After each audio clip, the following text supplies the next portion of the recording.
চট্টগ্রামের বাজারে আবারও অস্থির মাছ মাংসের দাম, তবে কিছুটা স্থিতিশীল আছে সবজির দাম। এই বিষয়ে আরো বিস্তারিত জানতে আমাদের সঙ্গে সরাসরি যুক্ত হচ্ছেন সহকর্মী নয়ন বড়ুয়া। জয়, বাজারে নিত্য পণ্যের দাম কেমন দেখতে পাচ্ছেন এবং সেখানকার ক্রেতারা কি বলছেন, বিস্তারিত জানাবেন। ধন্যবাদ মেঘলা আপনাকে। সবজির বাজারে কিছুটা স্বস্তি ফিরতে শুরু করেছে। আমরা দেখতে পাচ্ছি নানা রকমের সবজি দেখতে পাচ্ছেন সাজিয়ে রাখা হয়েছে।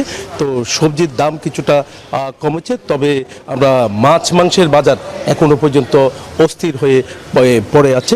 তো বাজার মনিটরিং কিন্তু নিয়মিত করা হলেও কিন্তু মাছ মাংসকে কিন্তু নিয়ন্ত্রণে আনতে পারেনি। কাঁচামরিচের দাম কিছুটা কমেছে, 80 থেকে 100 টাকা কেজিতে বিক্রি করা হচ্ছে। কোনো কোনো বাজারে আবার আরও বেশি দামে তারা বিক্রি করছে। তবে পাইকারি বাজারগুলো যেমনটা দেখেছি, কাঁচামরিচের দাম আরও কম দামে তারা বিক্রি করছে। ফুলকপি থেকে শুরু করে সবজির অন্যান্য যে সবজিগুলো আছে, বেশিরভাগ সবজির দাম অনেক কমেছে, তবে ঢেঁড়সের দামটা কিছুটা বাড়তি আমরা দেখতে পাচ্ছি। মাছের কথা যদি আমরা আপনাকে জানাই, মাছ মাংসের বাজারগুলি যেমনটা দেখছি, ক্রেতারাও ছুটে এসেছেন মাছ মাংস নেওয়ার জন্য। তবে মাছের দামটা অনেক বেশি এখনো পর্যন্ত। রুই থেকে শুরু করে অন্যান্য মাছের দামও কিন্তু অনেক বেশি। রুই মাছের দাম দেখা যাচ্ছে 300 থেকে শুরু করে 400 টাকা কেজি, আবার কোনো জায়গায় 450 টাকা কেজি।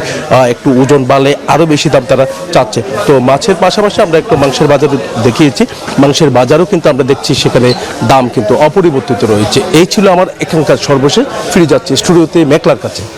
জয়, আপনাকে ধন্যবাদ। বিকাশ পেমেন্টে 10,000 টাকার বেশি অফার। শপিং চলছে তো।